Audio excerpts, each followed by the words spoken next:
Hi అండి. నమస్తే. Welcome to అమ్మాయి లోకం. అందరూ ఎలా ఉన్నారు? నేనైతే చాలా బాగున్నాను. మీరందరూ కూడా బాగుండాలని మనస్ఫూర్తిగా కోరుకుంటున్నాను. ఇవాళ మన రెసిపీ వచ్చేసి అప్పటికప్పుడు చేసుకునే విధంగా కొర్రలతో ఊతప్పం అండి. చాలా అంటే చాలా టేస్టీగా ఉంటుంది. ఎలా చేయాలో చూద్దాం. స్కిప్ చేయకుండా లాస్ట్ వరకు చూడండి. మిక్సింగ్ బౌల్‌లో వచ్చి ముప్పావు కప్పు కొర్రలు తీసుకున్నామండి. రవ్వ ఇది కొర్రలతో చేసిన రవ్వ అనమాట. నేనెప్పుడు రవ్వ ఆడిచ్చి పెట్టుకుంటానండి కూరలు. ఎందుకంటే ఇడ్లీ వేసుకోవడానికి కానీ, లేదంటే ఉప్మాకి కానీ చాలా వీలుగా ఉంటుందనమాట.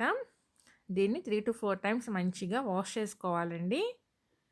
అప్పుడే మనకి పొట్టు అంతా పోయి మంచిగా నీట్‌గా వస్తుందనమాట రవ్వ.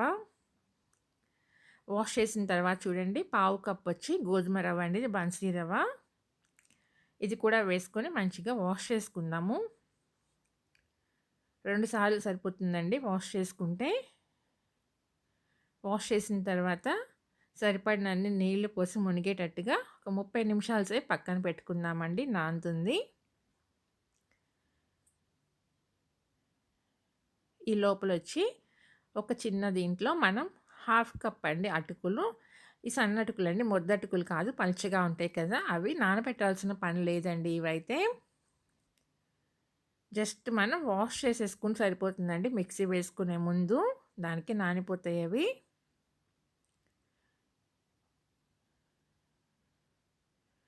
చూడండి 30 మినిట్స్ అయిపోయింది. రవ్వ అయితే మంచిగా నానిందండి. ఇప్పుడు దీంట్లో ఉన్న పైన ఎక్సెస్ వాటర్ తీసేసి మిక్సీ జార్‌లో వేసేసుకుందామండి రవ్వ. అటుకులు కూడా వేసేసుకుందాము. ఒకవేళ మీరు కనుక మొద్దటుకులు తీసుకుంటే దాన్ని ఒక 10 నిమిషాల సేపు నానబెట్టుకోండి. 2 స్పూన్లు పెరుగు వేశానండి. ఇక్కడ నేను ఫ్రెష్ పెరుగే వేశానండి. నా దగ్గర పులిసింది లేదు. మీ దగ్గర కనుక పులిసిన పెరుగు ఉంటే అది కూడా మీరు 2 టేబుల్ స్పూన్స్ వేసుకొని చాలా బాగా వస్తుందనమాట. ఇంకా సోడా కానీ, ఈనో కానీ ఏం యాడ్ చేయక్కర్లేదు. రుచికి సరిపడినంత ఉప్పు వేసుకుందామండి. ఒక ఉల్లిపాయ సన్నగా తరిగి పెట్టుకున్నాము. దాన్ని వేసేసుకుందాము. తర్వాత 2 పచ్చిమిరపకాయలు తరిగి పెట్టుకున్నామండి. ఒక క్యారెట్ తురిమేసి పెట్టుకున్నాము.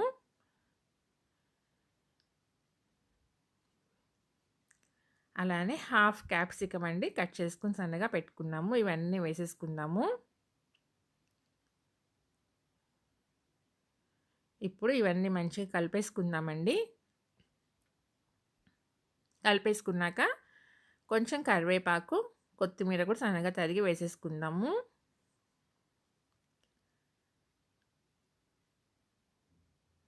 ఒక టేబుల్ స్పూన్ జీలకర్ర వేసుకుందామండి. ఇలా వెజిటబుల్స్ అన్నీ వేసి చేసివ్వండి. చాలా హెల్తీ అనమాట పిల్లలకి.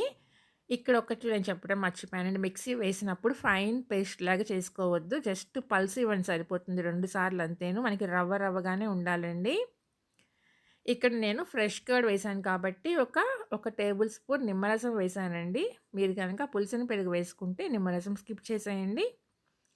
కన్సిస్టెన్సీ ఇలా ఉండాలి చూడండి. ఇప్పుడు మనం తవా వేడి చేసుకుందాము. జస్ట్ ఒక చుక్క 2 చుక్కలు నూనె వేసుకొని టిష్యూ పేపర్‌తో మొత్తం స్ప్రెడ్ చేసుకుందామండి.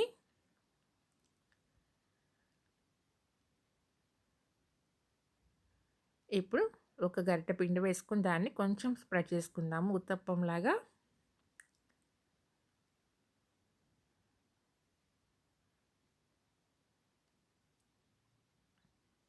కొంచెం ఆయిల్ అప్లై చేసుకుందామండి.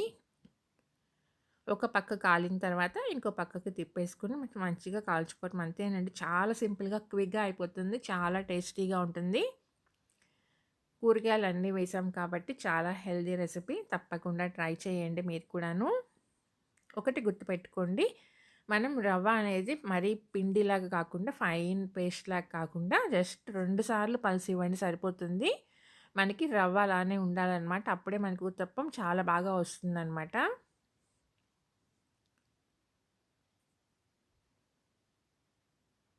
అంతేనండి. చాలా క్విక్‌గా రెడీ అయిపోతుందనమాట. తప్పకుండా ట్రై చేయండి. మీకెలా వచ్చిందనేది నాకైతే కామెంట్ చేయండి. దీనిలోకొచ్చేసి పల్లి చట్నీ కానీ, కొబ్బరి చట్నీ కానీ, టొమాటో చట్నీ కూడా చాలా బావుంటుంది.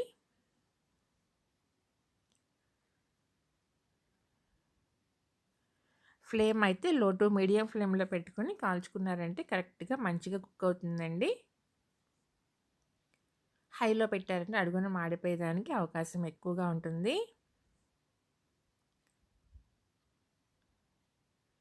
అలానే ఫస్ట్ టైం చూస్తున్నా తప్పకుండా సబ్స్క్రైబ్ చేసుకొని లైక్ ఇచ్చేయండి. మీ ఫ్రెండ్స్‌కి, ఫ్యామిలీ మెంబర్స్‌కి షేర్ చేయండి.